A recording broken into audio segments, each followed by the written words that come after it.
নীরবতা। পৃথিবীতে কমিউনিকেশনের যত ভাষা আছে সব ভাষার উপরে হলো নীরবতার ভাষা।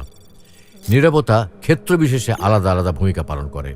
কখনো দারুণ প্রতিবাদ, কখনো সম্মতি, কখনো উপেক্ষা ইত্যাদি নানা অর্থকে প্রকাশ করে নীরবতা। কাজেই শাব্দিক শিল্প, চিত্র, সঙ্গীত কিংবা মিশ্র শিল্পর মাধ্যমগুলো এই নীরবতাকে শিল্পের মর্যাদা দিয়েছে। আসুন আজ জেনে নিই নীরবতা নিয়ে উক্তিগুলো। নীরবতা একটা উপহার, এর সারমর্মকেও মূল্য দিতে শিখুন। না বুঝে কথা বলার চেয়ে বিষয় বুঝে শান্তভাবে কথা বলা ভালো।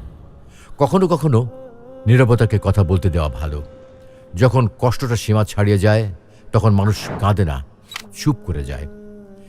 নীরবতা মুখ থেকে নয়, মন থেকে প্রয়োজন। যে কলসি অর্ধেক পূর্ণ তাতে বেশি আওয়াজ হয়, যাকে আমরা বলি খালি কলসি বাজে বেশি। কিন্তু যে কলসি সম্পূর্ণ পূর্ণ থাকে তা কিন্তু আওয়াজ হয় না। চুপ থাকতে শিখুন, দেখবেন যে আপনার সাথে একদিন খারাপ ব্যবহার করেছে সেও একদিন আপনার পায়ে এসে পড়বে।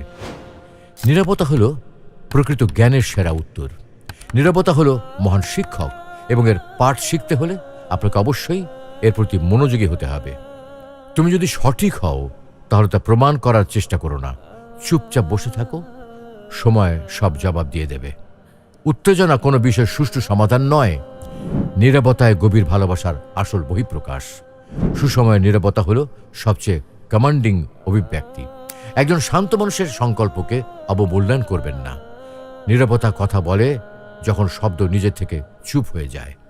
জীবনের তাড়াহুড়োতে যখন আপনি অনুভব করতে শুরু করেন যে আপনি কোথাও হারিয়ে গেছেন, তখন কিছুক্ষণ শান্তভাবে বসে থাকলে আপনি আবার সঠিক পথে হাঁটা শুরু করতে পারবেন।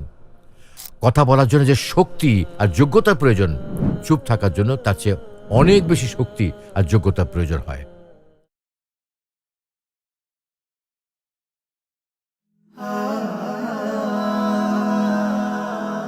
Heaven Tune.